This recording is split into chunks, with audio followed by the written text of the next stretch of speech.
السلام علیکم جی، بڑا زبردست چل رہا ہے جی. آڈیو ہو رہی ہے اور ویڈیو کی کہانیاں سنائی جا رہی ہے. ویڈیو میں مطلب کیا گندی ہوگا اور اس کے علاوہ کیا ہونا.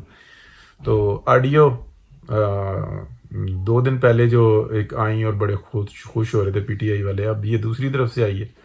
اچھا، یہ آڈیوز وہ ہیں جن کی خبر آئی 30 اگست کو. آئی تھنک تھوڑا سا مطلب اس کی سننے میں آئی، کچھ جگہوں پہ ٹویٹ بھی ہوئی، لیکن وہ خوشبو کہہ سکتے ہیں، لیکن اس میں پتہ نہیں لگ رہا تھا کہ کیا ہے. پھر 3 اور 4 سپٹمبر کو جو نا یہ نیوز آئی بیچ میں 5 سپٹمبر کو، لیکن وہ اوپنلی نہیں تھی. میں نے کہیں پہ بھی نہیں دیکھی، ٹویٹ میں یا کسی جگہ پہ، کہیں سوشل میڈیا پہ یا میڈیا پہ. تو بہرحال چربئی اب چلتا ہے، تو سوشل میڈیا پہ کسی جگہ نہیں دیکھی. 5 سپٹمبر کو میں نے ٹویٹ کی. تو ٹویٹ میں کیا لکھا تھا یہ دیکھیں، کہ موجود ہے اسی ٹویٹر پہ ہی ہوگا. عمران خان اور عمران خان حکومت کا سب سے بڑا سپورٹر دونوں خطرے میں، ایک بڑی آڈیو بھی آنے والی ہے. یہ ہوا. پھر اس کے بعد جو ان سے تھا 14 سپٹمبر کو آڈیو کہاں رک گئی، یہ آیا. پھر پرسوں جو ان سے نا وہ ایک مطلب یہ کہا کہ بھائی یہ وہ والی تو نہیں ہے. اب دیکھیں یہ جس طریقے سے مختلف باتیں چل رہی ہیں کہ جی وہاں پہ چیز سیل ہو رہی ہے، وہاں پہ سیل ہو رہی ہے، اسی طریقے سے یہ چیزیں بھی چل رہی ہوتی ہیں. سوشل میڈیا کا سب سے بڑا فائدہ یہ ہے، پاکستان کا ڈیفنس ہے یہ. کیونکہ پہلے جو ہے نا یہ کہیں اور استعمال ہوتا رہا. پی ٹی آئی نے اس کو اپنے مفادات کے لیے استعمال کیا اور اننے واہ کیا، لیکن اور بہت ساری جگہوں پہ ہمارے بہت سارے ڈپارٹمنٹس کو انہوں نے ایسا ٹریپ کیا کہ ان بیچارے محب وطن لوگوں کو سمجھ ہی نہیں آئی کہ ہم کس جگہ استعمال ہو گئے. کچھ تو گند تھا، لیکن باقی سارے جو ان سے تھے نا بہترین لوگ، اب ان کو سمجھ میں آ رہی ہیں، آنکھیں کھل رہی ہیں، تو وہ سٹینڈ لے رہے ہیں کہ نہ، یہ جو بات آ رہی ہے ہم کس جگہ پہ استعمال ہو جاتی ہیں، ہمیں کن چیزوں کی جو انسانہ پڑی ہوئی ہے اور ہم کیا کر رہے ہیں. تو یہ بہت اچھی بات ہے، اب کھل رہا ہے سارا معاملہ. اچھا، یہ جو ہے نا جس طریقے کی آئی ہے یہ عمران خان کی اور جو ان کے آفس کی جو آئی ہے، اس کے بعد بھی دیکھیں کہ عمران خان کی اکڑ اس لیے کہ اس شخص کو یہ پتا ہے کہ میرے پاس کس کس کے خلاف مواد موجود ہے، اور وہ بڑا بے فکر ہے. مطلب اس کا حوصلہ دیکھیں، ایک طرف ٹینشن میں نظر آتا ہے، دباؤ میں نظر آتا ہے، لیکن اسے نکلنے کے راستے ڈھونڈتا ہے. تو عمران خان جو نا ایک پارٹ ہے، وہ فرنٹ ہے، بس وہ فیس ہے. اس کو پتا ہے کہ اصل جنگ تو پیچھے والوں کی ہے، اور اس کو کیا چاہیے؟ آفس، یاشی، 5 ٹائم جو نا بس یاشی اور کچھ بھی نہیں. باقی یہ تسبیح ہاتھ میں پکڑ لی، شلوار قمیض پہن لی، ملک کا بیڑا غرق کر دیا، اکانومی تباہ کر دی، اور جناب ملک کو کہاں سے کہاں لے گیا، قرضوں میں ملک کو جکڑ دیا. آئی ایم ایف سے پلانڈ پہلے اس نے لیٹ کروایا. اچھا، یہ شکر الحمدللہ چلیں چھوٹی آواز ہے، لیکن یہ جو اسد عمر ہے، اس کی جو نومبر 2018 کے اندر، نومبر 2018 کے اندر یہ خبر میں نے دی تھی کہ وہ استعفیٰ دے رہا ہے. ٹھیک ہے، اس کے بعد پھر آیا، پھر جناب وہ کہا کہ جی سوشل میڈیا پہ ایسی خبریں چل رہی ہیں، اور یہ باتیں نکلی. پھر اس کے بعد حقیقت ثابت ہوئی. اور میں نے یہ نہیں کہا کہ میں اپنے کمرے میں بیٹھ کے، میں نے بھائی میڈیا کے اوپر آپ دیکھیں، یعنی کہ لائیو پروگرامز میں بتایا کہ یہ اندر خانے چل رہی ہیں. یہ سب ایک اسٹریٹجی تھی کہ کرے گا کوئی سائن، کوئی کرے گا فلانا، کیسے کرے گا، بعد میں اگر کوئی بنتا ہے تو بنتا رہے، کوئی مسئلہ نہیں ہے. یہ سب پری پلان طریقے سے لیٹ کیا آئی ایم ایف کے ساتھ اور دیگر قوتوں کے ساتھ مل کر اس پاکستان کو ڈیفالٹ کروانا ہے. پھر 2019 میں کس طریقے سے انہوں نے کام کیے اور ایگریمنٹ سائن کیا، پھر اس کو ڈیلے کیا، لیٹ کیا، ہر وہ وائلیشن کی جس کے اوپر ڈیفالٹ کروایا جا سکے. یہ سب پلاننگ کا حصہ تھا. اور دوسری طرف اکانومی کے لیے ہر وہ کام کیا کہ جو اس کی تباہی کے لیے ہو. یہ ایسا قطعاً نہیں ہے، یہ جو ہمارے جو ہے نا مسلم لیگی بھی جو ہے نا کہ جی نہل اینڈ نلائق، ان سے زیادہ قابل کوئی نہیں ہے. اتنی بڑی مملکت کو، پاکستان کو اس 4.25 سال کے اندر اس حال کے اندر پہنچانا بہت بڑا کام ہے، بہت ہی بڑا کام ہے. لیکن اگلوں نے کر کے دکھایا، بیڑا غرق. ہر وہ کام دیکھیں جو سیدھا ہو سکتا تھا اور نارملی سیدھا ہو سکتا تھا، اس کو الٹا کیا انہوں نے. تو یہ کس مشن پہ تھے؟ یہ ہمارے سامنے.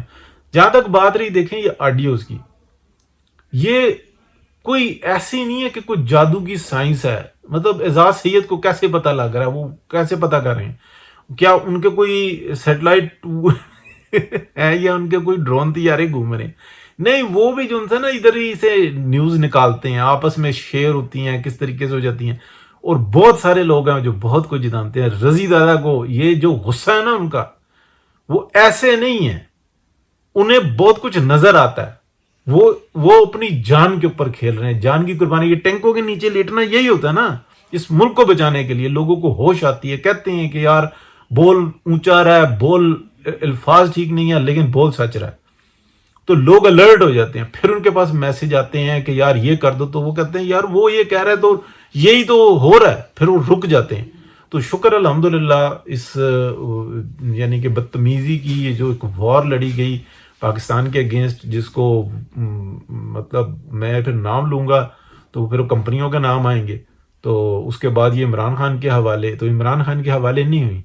عمران خان تو ایک ہفتہ نہیں چل سکتا, اس کو تو بتایا جاتا ہے یہ کرو یہ کرو یہ کرو, وہ وہی کرتا رہتا ہے. اس کے تو جو منہ میں الفاظ ہوتے ہیں اس کے اوپر کنٹرول نہیں ہے. یہ جو سیٹس ہوتی ہیں ان کے اندر جو الفاظ بولے جاتے ہیں, کہتے ہیں کہ زبان کو دانتوں میں دبا کے رکھتے ہیں. یہ پہلے سوچتے ہیں, تولتے ہیں, پھر بولتے ہیں. پھر یہ اتنا آسان نہیں ہوتا. تو بہرحال دعا گو ہیں جی کہ بہتری کا معاملہ. اور اگر جو جس طریقے سے یہ ساری صورتحال چل رہی ہے, مقابلہ شروع ہوا تو بہت بڑا نقصان ہوگا. یہ جو انفارمیشنز جس طریقے سے آتی ہیں نا, یعنی کہ 1 مہینہ 5 سپٹمبر کو ایگزیکٹلی آپ دیکھیں کہ یہ ٹویٹ میں بتا دیا, اور بھی بہت سارے لوگوں نے بتایا. یہ نہیں کہ مطلب میں اپنے جھنڈے گاڑ رہا ہوں, اور بھی بہت سارے لوگوں نے بتایا. اس سے مطلب میرے پاس 3 سپٹمبر کو پہنچ رہی تھی, یا میں ریڈ کر رہا تھا کہ یہ آ رہی ہیں. اب یہ جو سائٹس جہاں پہ بتا رہے ہیں جی فور سیل ہے, یہ سب تماشی ہیں. پھر یہ یہاں سے اٹھا کے لوگ بلیک میلنگ کرنے کی اور وہ کوشش کرتے ہیں. کوئی کہتا ہے رابطے کرتے ہیں, وہ کہتا ہے اچھا میں 20,000 دیتا ہوں, وہ کہتا ہے اچھا یہ لو پکڑو, پیسے چلے گئے بعد میں. یہ فراڈ ہوتے ہیں. یہ وہ ہمارے اسد مرزا صاحب نے بڑی پیاری بات کی, کہنے لگے جس کا جو چورن ہے, یا جو کہہ لے کہ جو اس نے 3 ویڈیوز وہ آڈیوز جو ڈالی ہیں وہ اتنی نکمی ہے, تو وہ پیچھے مواد کیا ہوگا. یعنی کہ اگر اس کو پلے کچھ ہوتا تو پھر بات ہوتی نا. مطلب یہ اگر آپ بات کریں نا پی ایم ایل این کی, تھوڑی سی نکما پن ضرور نظر آئے گا. یعنی کہ اعتراض کر سکتے ہیں کہ اس راستے سے جاتے تو بہتر ہوتا, اس راستے سے, لیکن کرپشن کی ان کی کوئی نہیں آپ پکڑ سکتے. کرتے نہیں ہیں. ان کا جنون اور ہے, ان کا طریقہ کار اور ہے. پنڈی کے اندر جو فلائی اوورز بنے ہیں, بعد میں میٹرو بنی ہے, تو وہ میٹرو بھی پھر گھومنی پڑتی ہے, کبھی ادھر ہوتی ہے کبھی ادھر ہوتی ہے. تو اس کو کہہ سکتے ہیں کہ پہلے اگر انہوں نے پلان کیا ہوتا نا اپنا میٹرو کو, تو یہ کبھی فلائی اوورز کی اتنے ضرورت نہ پڑتی, پیسے بچ سکتے تھے. اس کو نااہلی نالائکی کہہ سکتے ہیں, یا یہ کہہ سکتے ہیں کہ وقت کے حساب سے جب 100 کا ہاتھی مہنگا تھا, پھر 1000 کا سستا ہو گیا, تو وہ بھی 2, تو وقت کی برباد ہوتی ہے. بہرحال اس طریقے کی کر سکتے ہیں, لیکن کرپشن نہیں نظر آئے گی آپ کو, ہے ہی نہیں. اسی لیے تو وہ جے آئی ٹی بنا کے بھی پھر وہ پاناما میں سے اقامہ ہی نکالا نا, اور کیا تھا. اچھا یہ بھی بتاؤں گی, چلیں چھوڑیں, یہ جو بہت ساری ویڈیوز آڈیوز ہیں, میرے منہ سے ویڈیو نکلتا ہے, آڈیوز ہیں, آئیں گی تو بہتر ہوگا. لیکن اللہ کا شکر ہے پاکستان ڈیفالٹ ہونے سے بچا. اور جو اب اگر سزائیں ملی نا, کہ کیا پروگرام تھا 2018 کے الیکشن جیت کے کرنے کا, تو انشاءاللہ پاکستان پھر سنگاپوری بنے گا یا اس سے بھی آگے جائے گا. اور حقیقتاً جو انسان ہے, جیسے 2013 کے حالات تھے, اور پھر 2015 کے اندر اگر آپ دیکھیں تو پنجاب کے اندر لوموں کے اوپر رش تھے. کوئی لوم ایسی نہیں تھی جو کہ بند رہ گئی ہو, سب بیزی ہو گئی تھی. بجلی کی فراوانی, گیس کی فراوانی, کاروبار بہترین. 2015 اور 16 میں وہ جو موٹر سائیکل کے ایکسیڈنٹ ہوئے تھے, 200-300 جو بندہ جو زخمی ہوا تھا, بلکہ اس سے بھی بہت زیادہ زخمی ہوا تھا. بچوں نے موٹر سائیکل کی ریسیں لگائی تھی عید اور بقرعید پہ. وہ ترقی اور خوشحالی تھی نا. ہر بچہ 40-50 ہزار روپے لوم سے کما کے لا رہا تھا, موٹر سائیکل خرید لی تھی, وہ آتا جاتا آرام سے تھا, سکون سے تھا, 6 دن کام کرتا تھا, 1 دن ریسٹ لیتا تھا, بچے اسکولوں میں جانا شروع ہو گئے تھے. تو یہی ترقی خوشحالی ہوتی ہے نا. اگر وہ سلسلہ چلتا رہتا, وہ جو 40-50 ہزار روپے پہ آیا تھا نا, 20,000 سے شروع ہوا, 30,000 پہ گئی, پھر دوسری لوم والے نے 35 کی ریٹ کر دیا, 40 کا ریٹ ہو گیا, 40, 45, 50 پہ جا رہا تھا. اگر چلتا رہتا نا, اس ٹائم میں لاکھ روپے پہ ریٹ ہوتا. تو صورتحال یہ ہے. اب چلیں جی, انشاءاللہ لمبی بات ہو گئی. اللہ حافظ.